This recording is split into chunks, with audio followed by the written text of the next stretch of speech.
Shalom, saudaraku sidang jemaat mempelai wanita anak domba Allah yang dikasihi Tuhan Yesus Kristus.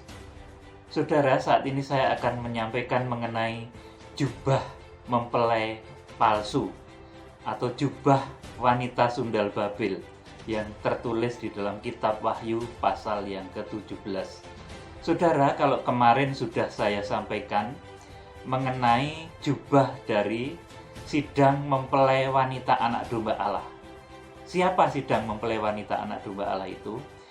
Sidang mempelai wanita anak domba Allah adalah orang-orang Kristen dari berbagai bangsa, suku, bahasa, dari berbagai denominasi gereja, dari berbagai macam bangsa dan bangsa Israel, dari berbagai belahan bumi ini yang bersatu utuh, kemudian dewasa rohani, dan disebut di dalam Wahyu pasal yang ke-12 itu berpakaian matahari, rembulan, dan bintang.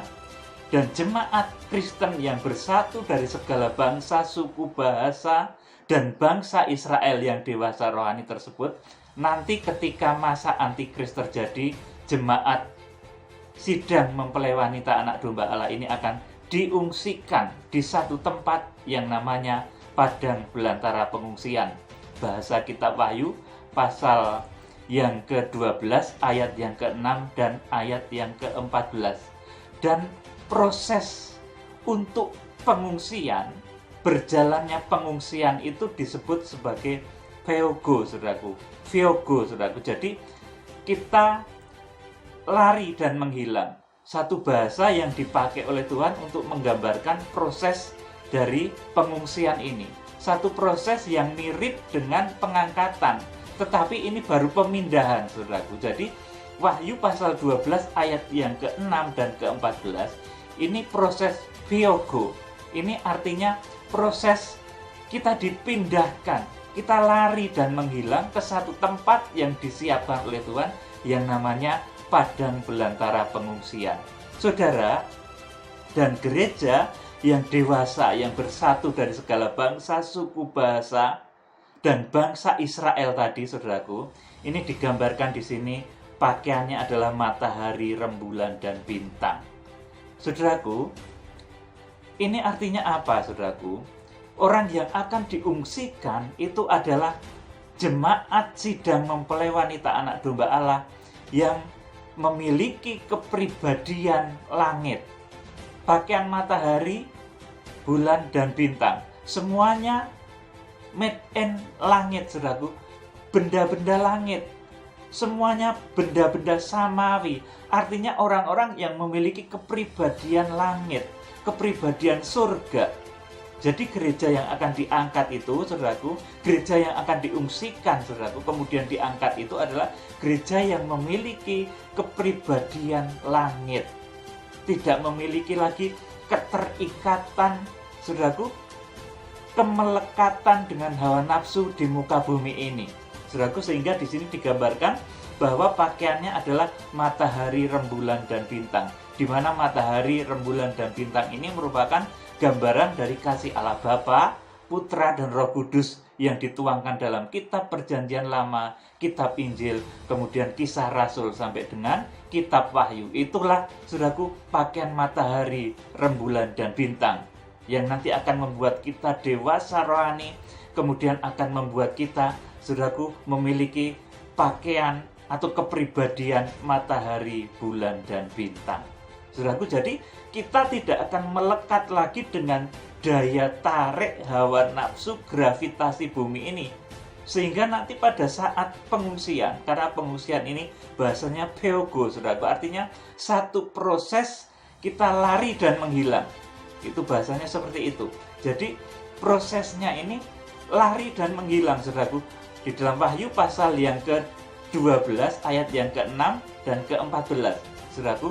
Dan tempatnya itu adalah nanti disebut sebagai padang belantara pengungsian. Wahyu pasal yang ke-12 ayat 6 dan ke-14.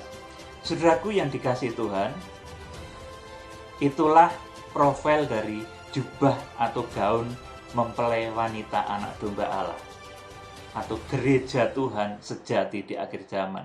Saudaraku, di samping itu akan ada arus kepalsuan, arus dari gereja palsu atau gereja mempelai sundal Babel. Kalau gereja sidang jemaat mempelai wanita anak domba Allah itu, saudaraku, pasangannya adalah Tuhan Yesus Kristus. Tetapi kalau mempelai sundal Babel, ini saudaraku, ini pasangannya adalah antikris. Jadi pengikut-pengikut antikris yang tertipu oleh antikris, karena antikris itu memalsukan Tuhan Yesus Kristus, maka dia memiliki pengikut-pengikut pula. Dan pengikut dari antikris inilah yang disebut sebagai gereja sundal Babel, gereja palsu. Sebetulnya bukan gereja, saudaraku, tetapi ini merupakan satu kepalsuan, pengikut antikris, pengikut dari, saudaraku, sosok yang memalsukan Tuhan Yesus Kristus. Dan pengikut dari antikris ini nantinya adalah mempelai sundal Babel, atau saya sebut juga dengan gereja palsu, saudaraku. Kita akan membaca di dalam Wahyu pasal yang ke-17 ayat 1 sampai dengan ayat yang ke-6. Saya bacakan. Ini jubah atau gaun mempelai wanita sundal Babel ini seperti ini. Lalu datanglah seorang dari ketujuh malaikat yang memegang ketujuh cawan itu dan berkata kepadaku, "Mari ke sini, aku akan menunjukkan kepadamu putusan atas pelacur besar yang duduk di tempat yang banyak airnya." Ayat 2, dengan dia raja-raja di bumi telah berbuat cabul dan penghuni-penghuni bumi telah mabuk oleh anggur percabulannya. Ayat 3, dalam roh aku dibawanya ke padang gurun dan aku melihat seorang perempuan duduk di atas seekor binatang yang merah ungu yang penuh tertulis dengan nama-nama hujat.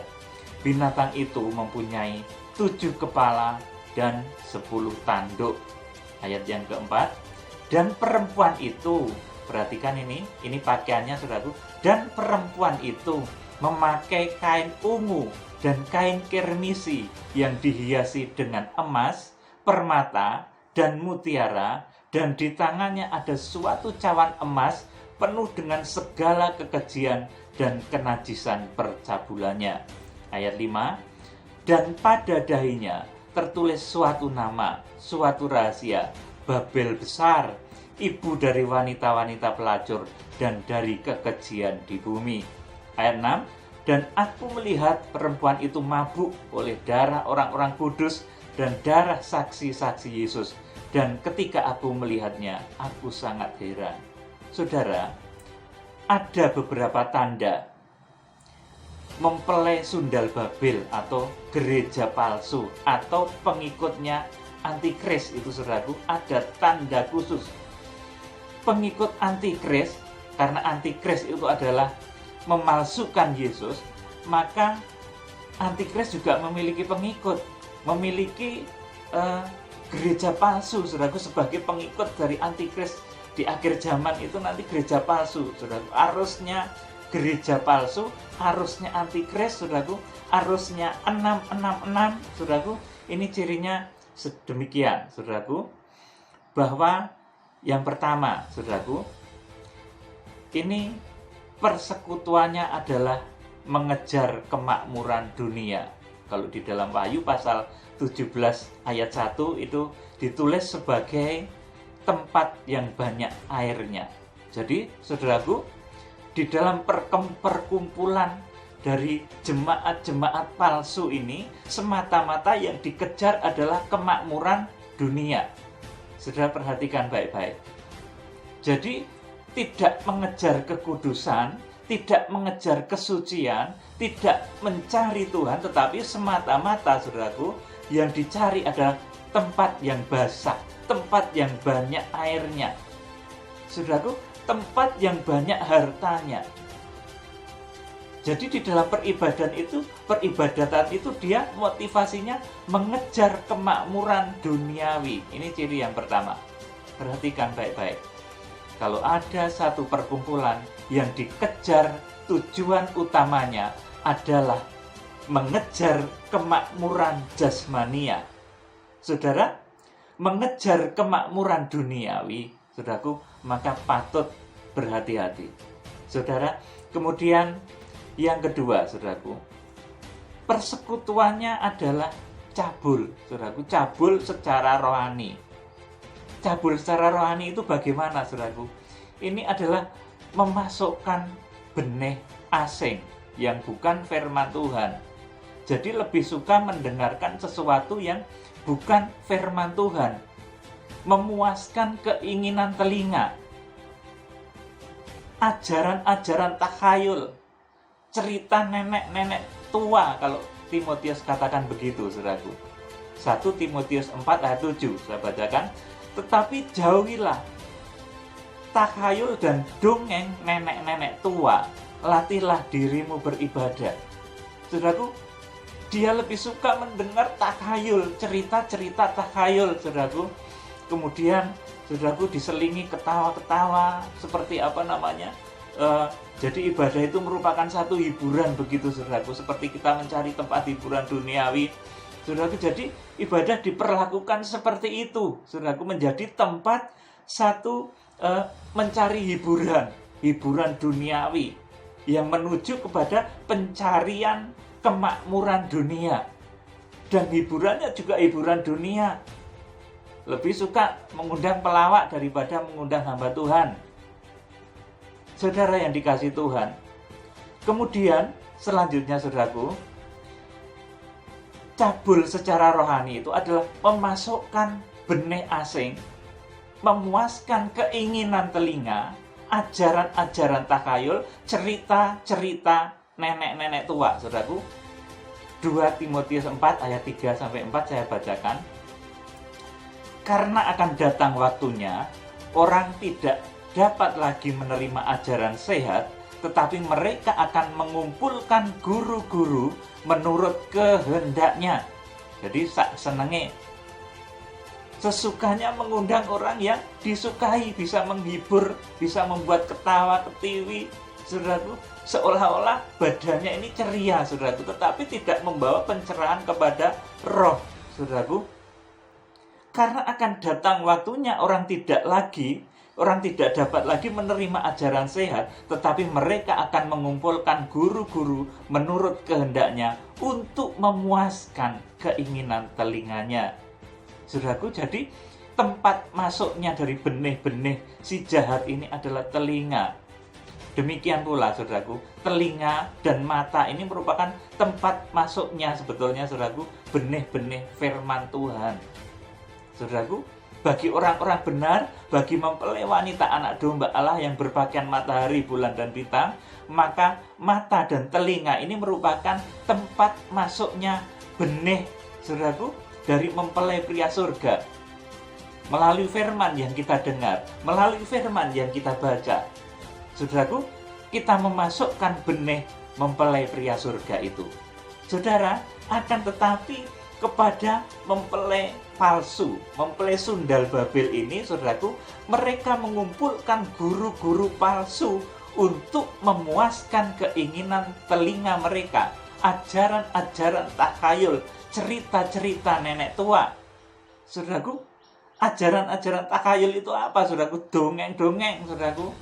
Jadi dongeng itu bisa dikemas seperti firman Tuhan loh, saudaraku. Dongeng tentang surga itu ada juga, saudaraku. Dongeng tentang perang, dongeng tentang malaikat-malaikat, dongeng tentang iblis, dongeng tentang, saudaraku, kuasa kegelapan. Dongeng, saudaraku, bukan firman Tuhan. Saudaraku yang dikasihi Tuhan, jadi itu ciri yang kedua dari persekutuan sundal Babel, dari gereja palsu, dari arusnya sundal Babel. Mereka suka mengumpulkan guru-guru palsu untuk memuaskan keinginan-keinginan telinga.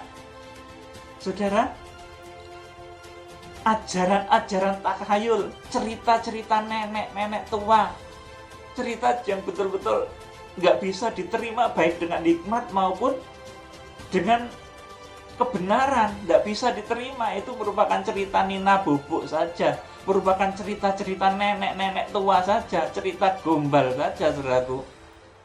Oleh karena itu, saudaraku, ini persekutuan dari gereja palsu ini nanti isinya seperti itu, hiburan duniawi, mengejar kekayaan duniawi, saudaraku, kemakmuran duniawi. Kemudian yang ada di dalam persekutuan itu adalah hiburan-hiburan duniawi untuk menyenangkan telinga, membuat ketawa ketiwi. Kalau sudah ke gereja itu seperti nonton pelawak, jadi ceria banget gitu, saudaraku. Katanya nanti hormon apanya begitu naik, jadi sehat karena lucu di gereja itu, saudaraku. Kalau mau mencari lucu itu sebetulnya jangan ke gereja, tetapi saudaraku, saudara datang kepada pelawak, saudaraku. Ya nggak usah ke gereja lah, saudaraku. Kalau cuma ingin lihat yang lucu-lucu ya puter pelawak, saudaraku, itu bagus, saudara bisa ketawa-ketawa dan lain sebagainya. Saudaraku yang dikasih Tuhan, jadi persekutuan dari gereja Sundal Babel ini cabul secara rohani. Cabul secara rohani itu apa, saudaraku? Mengumpulkan guru-guru palsu menurut keinginan telinga, ajaran-ajaran takayul, cerita-cerita isapan jempol, kemudian cerita-cerita nenek tua, dongeng-dongeng. Ya, dongeng itu mungkin seperti Alkitab juga, saudaraku. Ada dongengnya malaikat, ada dongengnya surga, dongengnya neraka, saudaraku. Mereka dongeng saja, saudaraku. Berhalusinasi dongeng, saudaraku. Bukan satu firman kebenaran yang membawa kuasa yang dahsyat, tapi dongeng. Nah, mereka terlena oleh itu, saudaraku. Jadi persekutuan Sundal Babel itu nanti, saudaraku, gereja Sundal Babel itu nanti mereka akan dipenuhi dengan, saudaraku, ajaran-ajaran yang memuaskan telinga, dongeng-dongeng nenek tua. Kemudian, saudaraku, ajaran-ajaran takayul, cerita-cerita nenek tua. Saudaraku, kemudian yang selanjutnya, saudaraku, ciri dari persekutuan gereja Sundal Babel ini tahbisannya kacau, saudaraku. Tahbisannya dibalik, saudaraku. Kalau tahbisan surgawi itu mempelai pria itu di atas sebagai kepala, kemudian mempelai wanita itu sebagai tubuh itu berada di bawah, saudaraku. Tetapi tahbisan dari mempelai Sundal Babel ini kacau, dibalik. Wanita yang di atas, saudaraku, kemudian wanita itu numpak antikris. Kalau saudara membaca tadi dalam Wahyu pasal yang ke-17 tadi, saudaraku, bahwa mempelai Sundal Babel itu numpak naik antikris. Jadi wanitanya yang di atas, saudaraku. Ini mengandung arti apa, saudaraku? Jadi pihak perempuan atau pihak gereja itu mendikte yang akan khotbah. Nanti Pak Pendeta harus khotbah ini ya. Kalau tidak khotbah ini nanti nggak tak kasih persembahan. Pak Pendeta nanti khotbahnya ini ya. Khotbah tentang yang lucu-lucu ini. Tentang berkat. Jangan khotbah tentang teguran-teguran. Nanti persembahannya pasti luar biasa. Tapi nanti kalau Pak Pendeta sampaikan yang keras-keras nanti. Nah, jadi pesanan khotbahnya itu, saudaraku, disetir oleh pihak, saudaraku, yang seharusnya itu di bawah, saudaraku. Karena hierarki surga, hamba Tuhan ini ibarat kepala jemaat. Kemudian jemaat itu, saudaraku, itu ibarat mempelai wanitanya, saudaraku. Jadi, saudaraku, kalau terjadi penjungkir balikan tahbisan, saudaraku, ini hamba Tuhan didikte nanti sama jemaatnya. Pak Pendeta khotbahnya ini. Kalau enggak, awas ya, nanti tak mutasi. Saudaraku, ini ciri dari persekutuan Sundal Babel yang enggak benar. Roh Sundal Babel yang masuk. Saudaraku, perhatikan ini baik-baik. Kemudian yang keempat, ini perhatikan dari jubah pakaian dari mempelai Sundal Babel, saudaraku. Pakaian dan kepribadiannya adalah gebiar dunia. Kalau saudara melihat tadi di dalam Wahyu pasal yang ke-17, saudaraku. Wahyu yang ke-17 tadi, saudaraku, ayatnya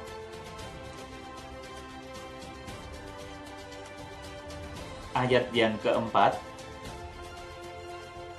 Wahyu 17 ayat yang keempat. Mempelai Sundal Babel itu pakaiannya, saudaraku, kain ungu. Kemudian kain kirmisi yang dihiasi dengan emas, permata dan mutiara, dan di tangannya ada suatu cawan emas penuh dengan segala kekejian dan kenajisan percabulannya. Saudara, apa yang dipakai oleh perempuan sundal Babel ini semuanya made in bumi. Saudaraku, beda dengan mempelai wanita anak domba Allah. Semuanya pakaiannya matahari, rembulan, dan bintang. Tetapi mempelai palsu ini pakaiannya gebiar lahiriah duniawi. Gebiar-gebiar dunia, saudaraku. Jadi pakaiannya ini digambarkan di sini, saudaraku, kain ungu, kain kirmisi dihiasi dengan emas, permata, dan mutiara, dan di tangannya ada cawan penuh dengan segala kekejian. Saudara, mempelai sundal Babel tidak pernah memperhatikan kepribadian, tetapi yang diperhatikan adalah baju. Yang diperhatikan adalah pakaian secara lahiriah. Pakaiannya pakai jubah yang mewah-mewah luar biasa, saudaraku, seperti jubahnya raja, seperti jubahnya pangeran, seperti jubahnya panglima perang, saudaraku, tetapi kepribadiannya tidak dibentuk. Saudaraku yang dikasihi Tuhan, ini karakter dari wanita sundal Babel di Wahyu pasal yang ke-17 ayat yang keempat. Dia mengutamakan jubah lahiriah. Seperti kemarin saya katakan, kalau zaman Taurat, saudaraku, mungkin Elia itu memberikan jubahnya kepada Elisa, karena saat itu zaman Taurat, saudaraku. Elisa begitu mendapat jubah dari Elia, dia langsung hebat. Misalkan jaketnya, jubahnya Elia dipakai untuk memukul sungai itu bisa kering, saudaraku. Tetapi, saudaraku, saya contohkan, apa kalau saudara saya kasih jubah saya ini, saudara juga akan langsung paham kitab Wahyu seperti saya? Pasti tidak. Karena, saudaraku, jubah itu adalah kepribadian. Kitab Wahyu menuliskan, Rasul Petrus juga tuliskan, jubah itu artinya kepribadian. Saudaraku, mempelai wanita sundal Babel ini tidak memperhatikan kepribadian, tetapi yang diperhatikan adalah jubah secara lahiriah. Pakaiannya mewah, disulam emas, dihiasi dengan emas, permata, mutiara, di tangannya ada cawan emas, saudaraku. Semuanya serba duniawi, saudaraku. Yang dipikirkan itu pakaian, baju duniawi, jubah-jubah duniawi. Saudaraku, apa sih gunanya pakaian seperti ini, saudaraku? Itu hanya untuk menutupi badan, saudaraku. Tetapi kepribadianmu nanti itu yang akan menutupi manusia rohanimu. Saudaraku yang dikasihi Tuhan Yesus, oleh karena itu sidang mempelai wanita anak domba Allah itu pakaiannya matahari, rembulan, dan bintang. Satu pakaian dari langit, made in surga, made in Tuhan, dari langit, berpakaian surgawi. Tetapi mempelai sundal Babel ini tidak. Pakaiannya semata-mata kain ungu yang indah, kain kirmisi yang indah dihiasi dengan gemerlapnya emas, permata, mutiara, di tangannya ada cawan emas. Ini karakter gereja sundal Babel, memperhatikan baju lahiriahnya, tetapi manusia rohaninya sebetulnya penuh dosa, layaknya kuburan yang menganga. Kepribadiannya penuh dosa, penuh tipu muslihat. Itulah karakter wanita sundal Babel. Saudaraku yang dikasihi Tuhan, oleh karena itu ini betul-betul beda dengan karakter sidang mempelai wanita anak domba Allah. Kalau sidang mempelai wanita anak domba Allah, dia mengutamakan karakter, kepribadian yang sesuai dengan Allah Bapa, Sang Putra, dan Roh Kudus. Kepribadian matahari, rembulan, dan bintang. Pakaiannya pakaian samawi. Kalau mempelai sundal Babel, perhatiannya tertuju kepada pakaian jasmani, pakaian kain kirmisi, kemudian ungu, kemudian dihiasi gemerlapnya emas, permata, mutiara di tangannya, saudaraku. Semuanya ini made in dunia, saudaraku. Nggak ada artinya deh itu, saudaraku. Saudara kalau pakai pakaian seperti itu jalan-jalan di pinggir jalan mah dikira orang gila, saudaraku. Saudara, nggak ada artinya pakaian seperti itu, saudaraku. Jadi, saudaraku, kita harus betul-betul mulai mengerti bahwa yang dimaksud dengan pakaian itu kepribadian. Kita akan membaca, saudaraku, pakaian atau perhiasan 1 Petrus 3 ayat 1 Petrus 3 ayat 3 dan 4 saya bacakan. Perhiasanmu janganlah secara lahiriah, yaitu dengan mengepang-ngepang rambut, memakai perhiasan emas, atau dengan mengenakan pakaian yang indah-indah. Tetapi perhiasanmu ialah manusia batinia yang tersembunyi dengan perhiasan yang tidak binasa, yang berasal dari roh yang lemah lembut dan tenteram, yang sangat berharga di mata Allah. Ini, saudaraku, jadi kepribadian itu artinya, saudaraku, pakaian ini artinya kepribadian, saudaraku. Bukan kemudian jubah, saudaraku, yang diperebutkan, yang diributkan itu jubah lahiriah. Ngapain Tuhan itu memperebutkan, mempermasalahkan jubah lahiriah, saudaraku? Tidak. Yang ingin dibentuk itu pribadimu, karaktermu, supaya serupa dengan Yesus, supaya memiliki kepribadian Bapa, Putra, dan Roh Kudus. Saudara, kemudian tanda selanjutnya, saudaraku, kalau mempelai wanita anak domba Allah di Wahyu pasal 12 ayat 2, itu dia sedang dalam keluhan dan penderitaannya hendak melahirkan, ia berteriak kesakitan. Tetapi mempelai sundal Babel ini tidak mengandung, tidak menghasilkan buah-buah di dalam hidupnya. Saudaraku, jadi adanya pesta, adanya adalah memenuhi kebutuhan-kebutuhan duniawi, adanya adalah mencapai kemakmuran-kemakmuran duniawi. Yang dipikirkan pakaian lahiriah, nggak mau berproses.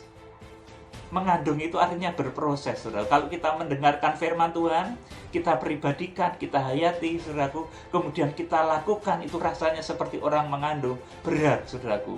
Orang yang mempribadikan firman itu rasanya seperti orang mengandung, berat. Tetapi kalau itu saudara lakukan, saudara akan memperoleh kemenangan, melahirkan perkara-perkara besar.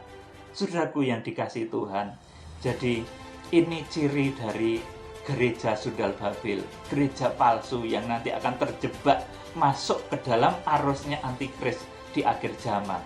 Saudaraku, ada beberapa tanda, tadi saudaraku saya ulang. Tanda yang pertama dari persekutuan sundal Babel itu, persekutuannya adalah mengejar kemakmuran dunia, mengejar gon-gon sik teles golek gon sik teles, bahasa Jawa ini begitu, mencari tempat-tempat yang makmur, mencari kemakmuran dunia. Kemudian tanda yang kedua, persekutuannya adalah cabul. Cabul secara rohani ini adalah memasukkan benih-benih yang bukan firman Tuhan, benih-benih yang merupakan hanya takhayul, dongeng nenek tua, saudaraku. Kemudian saudaraku, mereka suka mengumpulkan guru-guru menurut kehendaknya untuk memuaskan kupingnya, memuaskan telinganya. Padahal kita Wahyu pasal 2 dan pasal 3 kepada seluruh jemaat di akhir zaman, Tuhan peringatkan, kalau engkau punya telinga, kalau engkau bertelinga, hendaklah mendengarkan apa yang dikatakan Roh kepada jemaat-jemaat. Tetapi mempelai sundal Babel ini malah memenuhi telinganya dengan dongeng nenek-nenek tua, cerita-cerita takhayul. Saudaraku, dongeng-dongeng itu, saya sampaikan lagi, saudaraku, bukan hanya dongeng seperti kancil nyolong timun, saudaraku, tidak seperti itu. Dongeng-dongeng yang dikemas rapi itu bisa dongeng malaikat, bisa dongeng Alkitab, saudaraku. Alkitab untuk dongeng juga bisa loh, saudaraku. Jadi dongeng itu tidak kemudian kisahnya bawang merah, bawang putih, kemudian kisah kancil nyolong timun, bahasa Jawanya, tidak seperti itu.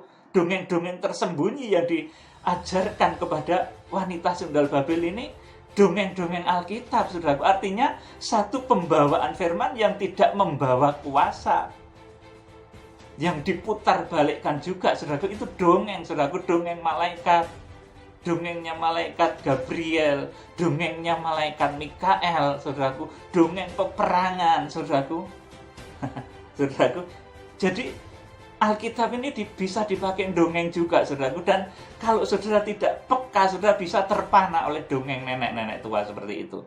Saudaraku, oleh karena itu saya peringatkan gereja di akhir zaman, dengar suara Roh Kudus, sesuaikan dengan firman. Kalau satu ilham roh itu sesuai, sinkron dengan firman, maka itu kebenaran. Tetapi kalau satu ilham roh, dikit-dikit aku dengar suara Tuhan, dikit-dikit aku ketemu Tuhan, dikit-dikit melihat Tuhan, saudara. Kalau itu sesuai, sinkron dengan firman Tuhan, itu betul. Tetapi kalau itu merupakan halusinasi, itu dongeng. saudaraku, yang nanti akan merajalela di akhir zaman, menjadi rohnya wanita sundal Babel, roh gereja palsu. Saudaraku, inilah pakaian mempelai sundal Babel yang betul-betul beda. Saudaraku, kemudian saudaraku, yang ketiga, tahbisan dari gereja sundal Babel itu tahbisan yang kacau, saudaraku. Jadi jemaat itu mendikte pendeta yang melayani, saudaraku. Ini cirinya, saudaraku. Khotbahnya ini, kalau enggak ini, enggak boleh melayani di sini. Itu mendikte, padahal hamba Tuhan itu diutus untuk Tuhan untuk menyatakan kuasa dan suara Tuhan. Kalau didikte begitu, itu sudah numpai, saudaraku. Seperti mempelai sundal Babel ini, dia berada di atas, nyetir antikrisnya, saudaraku. Seperti itu. Itu kondisi mempelai sundal Babel. Kemudian, saudaraku, ciri yang selanjutnya, bahwa di dalam pakaiannya, saudaraku, pakaiannya itu semata-mata adalah pakaian duniawi. Dia tidak memperhatikan kepribadian. Dia memperhatikan pakaian jasmaniahnya. Pakaian jubah jasmaniahnya ini begitu diperhatikan, sampai indah sekali, mungkin mahal sekali, saudaraku. Mungkin dibeli sampai jutaan, puluhan juta. Kalau jas saya ini mungkin cuma 200, 400, 500 ribu, saudaraku. Tapi kalau orang yang memfokuskan kepada perkara lahiriah, bisa membelanjakan duit 1 juta, 2 juta, 5 juta, saudaraku, untuk bajunya, saudaraku. Ini ironis, saudaraku, untuk jubahnya, saudaraku. Saya baca saja, saudaraku. Ini ciri yang terakhir dari mempelai sundal Babel, saudaraku. Dan perempuan itu, Wahyu pasal 17 ayat 4, memakai kain ungu dan kain kirmisi yang dihiasi dengan emas, permata, dan mutiara. Saudaraku, bayangkan, baju, jubah, saudaraku, yang dihiasi dengan, saudaraku, emas, permata, dan mutiara. Itu kira-kira harganya berapa? Itu mahal banget pasti, saudaraku. Bisa puluhan juta atau ratusan juta, saudaraku. Yang diperhatikan oleh arus sundal Babel itu pakaian jasmani seperti itu, tetapi pakaian matahari, bulan, bintang tidak pernah diperhatikan. Padahal hanya satu pakaian mempelai wanita anak domba Allah yang akan diungsikan, yaitu pakaian matahari, bulan, dan bintang. Kitab Wahyu menulis standar dari jemaat-jemaat yang akan diungsikan. Pakaiannya adalah jubah matahari, bulan, dan bintang. Kemudian gereja diungsikan selama 1260 hari. Kemudian dunia dilanda masa antikris. Di akhir 1260 hari itu nanti Tuhan Yesus datang dan pakaiannya akan diubah. Wahyu pasal 19 ayat yang ke-6 sampai 9 diubah menjadi pakaian kain lenan halus yang putih bersih, berkilau-kilauan, bercahaya. Wahyu pasal 19 ayat 6 sampai 8. Jadi jubah mempelai itu cuma 2 itu, saudara. Ketika akan diungsikan itu jubahnya matahari, bulan, dan bintang. Ketika Tuhan Yesus datang, diubahkan menjadi pakaian kain lenan halus yang putih bersih, berkilau-kilauan. Itulah pakaian sidang mempelai wanita anak domba Allah. Jadi pakaiannya tidak seperti pakaian wanita sundal Babel yang kain kirmisi dihiasi emas, permata, mutiara. Saudara, tidak seperti itu. Pakaiannya adalah pakaian surga, kepribadian surga, pakaian rohani. Sekalipun pakaian saya ini murah, saudara, tapi kepribadian saya mahal, saudaraku. Karena kepribadian matahari, bulan, dan bintang. Karena kepribadian yang membawa kuasa, yang bisa memperingatkan, bisa memberitahu, bisa membenarkan, bisa memberi petunjuk, saudaraku, kepada arah kebenaran. Saudaraku yang dikasihi Tuhan, kiranya Tuhan memberkati saudara dengan roh hikmat, bahwa jubah mempelai wanita anak domba Allah adalah jubah matahari, bulan, dan bintang.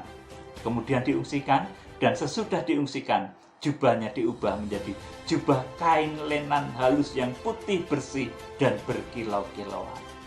Itulah perbuatan baik dan benar dari orang-orang kudus. Jadi ini yang menjadi perhatian mata Tuhan. Mata Tuhan tidak memandang bajumu seharga berapa, tidak. Tapi mata Tuhan memandang pribadimu. Karena surga bisa dimasuki baik oleh orang miskin maupun orang kaya. boleh masuk surga. Tuhan Yesus Kristus memberkati. Haleluya. Amin.